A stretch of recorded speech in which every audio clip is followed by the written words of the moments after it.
ಇಂದಿನ ಆಧುನಿಕ ಯುಗದಲ್ಲೂ ಕೂಡ ಮಲ ಹೊರುವಂತಹ ಪದ್ಧತಿ ಇಂದಿಗೂ ಜೀವಂತವಾಗಿದೆಯಾ ಈ ಪ್ರಶ್ನೆ ಕಾಡ್ತಾ ಇದ್ದು ತುಮಕೂರು ನಗರದಲ್ಲಿ ಬೆಚ್ಚಿ ಬೀಳಿಸುವ ಘಟನೆ ಬೆಳಕಿಗೆ ಬಂದಿದೆ. ಬರಿಗೈಯಲ್ಲಿ ಶೌಚಗುಂಡಿಯ ಮಲವನ್ನ ಬಾಚಿಸಿರುವಂತಹ ಆರೋಪ ಕೇಳಿ ಬಂದಿದ್ದು 4 ದಲಿತ ಕಾರ್ಮಿಕರಿಂದ ಟ್ರ್ಯಾಕ್ಟರ್ಗೆ ತುಂಬಿಸಿರುವ ಆರೋಪವಿದೆ.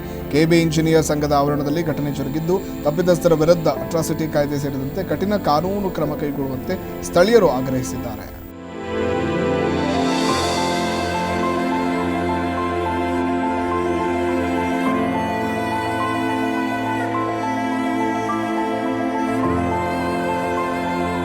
ಇವತ್ತು ತುಮಕೂರು ಟೌನು KB ಇಲಾಖೆ ಏನಿದೆ, KB ಇಲಾಖೆ ಕಾರ್ಮಿಕರೆಲ್ಲ ಸೇರಿ ಒಂದು ಚೌಟ್ರಿ ಮಾಡ್ಕೊಂಡಿದ್ದಾರೆ, KB ಚೌಟ್ರಿ ಅಂತೇಳಿ.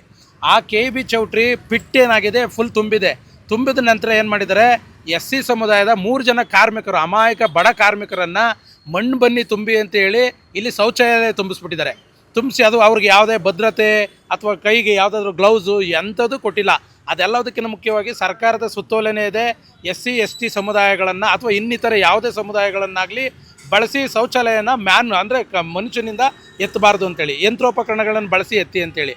ಆದರೆ ಇವನು ಯಾರೋ KB ಇಲಾಖೆಯ AEE ಅಥವಾ ಇಂಜಿನಿಯರೋ ಯಾರೋ ಅಯೋಗ್ಯ ಏನು ಮಾಡಿದ್ದಾನೆ, ಈ ಅಮಾಯಕರನ್ನು 3 ಜನ ಅಮಾಯಕರು ಕಾರ್ಮಿಕರು ಮತ್ತು ST ಸಮುದಾಯದ ಟ್ರ್ಯಾಕ್ಟರ್ ಡ್ರೈವರು, ಈ 4 ಜನನೂ SC ST ಸಮುದಾಯದವ್ರನ್ನ ಬಳಸ್ಕೊಂಡು ಇವತ್ತು ಕೈಯಿಂದ ಶೌಚಾಲಯನ ಪಿಟ್ಗುಂಡಿನ ಎತ್ಸಿರ ಅಂತ ಕೆಲಸನ ಮಾಡಿದವ್ರೆ.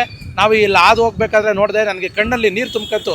ಅವ್ರ ಪರಿಸ್ಥಿತಿ ನೋಡಿದ್ರೆ ಅವ್ರಿಗೆ ಯಾವುದೇ ಇದಿಲ್ಲ, ಶೌಚಾಲಯನೆಲ್ಲ ಕೈಗೆ, ಹೊಟ್ಟೆಗೆ, ಮಖಕ್ಕೆ, ಕಾಲ್ಗೆ ಎಲ್ಲ ಬೆಳ್ಕೊಂಡಿದ್ದಾರೆ. ಎಲ್ಲ ಬೆಳ್ಕೊಂಡು ಅವ್ರು ಎತ್ತುತ್ತಾರದು ನೋಡಿ ನನ್ನ ಕಣ್ಣಲ್ಲಿ ನೀರು ತುಂಬ್ಕೊಂಡೋಯ್ತು. ಬಾಬಾ ಸಾಹೇಬ್ ಅಂಬೇಡ್ಕರ್ ಸಂವಿಧಾನ ಬರೆದು ಇಂಥ ಕಾಲದಲ್ಲೂ ಕೂಡ ಇನ್ನೂ ಇಂಥ ಪದ್ಧತಿ ಐತೆ ಅಂತಂದರೆ ಸಮಾಜ ಕಲ್ಯಾಣ ಇಲಾಖೆ ಆಗಿರ್ಬೋದು, ಇನ್ನಿತರ ಸಂಬಂಧಪಟ್ಟ ಯಾವ ಇಲಾಖೆ ಆಗಿರ್ಬೋದು ಕೆಟ್ಕೊಳ್ತೈತೆ. ಇವತ್ತು ಉಪಮುಖ್ಯಮಂತ್ರಿಗಳ ತವರಲ್ಲೇ ಇಂಥ ಇದನ್ನು ನಾವು ಕಂಡಾಗ ಅಧಿಕಾರಿಗಳು ಯಾವ ರೀತಿ ಇಲ್ಲಿ ಕರ್ತವ್ಯ ನಿರ್ವಹಿಸ್ತಾ ಇರುತ್ತೆ ಅನ್ನೋದನ್ನು ನಾವು ಇಲ್ಲಿ ಕಂಡುಬಿಟ್ಟು ನೋಡಬೇಕಾಗಿದೆ. ಅವ್ರ ಪರಿಸ್ಥಿತಿ ನೋಡಿದ್ರೆ 100% ಪ್ರತಿಯೊಬ್ಬರು ಕಣ್ಣಲ್ಲಿ ನೀರು ಬರುತ್ತೆ. ಮಾನ್ಯ ಗೃಹ ಸಚಿವರು ಮತ್ತು DCM ಮತ್ತು ಸರ್ಕಾರದ ಮುಖ್ಯಮಂತ್ರಿ, ಸಮಾಜ ಕಲ್ಯಾಣ ಇಲಾಖೆ ಮಿನಿಸ್ಟ್ರುಗಳು ಏನಿದ್ದೀರಾ, ದಯಮಾಡಿ ಇಂಥ ಪರಿಸ್ಥಿತಿಯನ್ನು ನಿರ್ಮಾಣ ಆಗಿರೋದನ್ನು ಅಂಥವ್ರ ಮೇಲೆ ಕಠಿಣ ಕಾನೂನು ಕ್ರಮ ತಾಳಬೇಕು. ಯಾರು AEE ಮತ್ತು ಕಾಂಟ್ರಾಕ್ಟರ್ ಯಾರಿದ್ದಾರೆ ಅವ್ರ ಮೇಲೆ.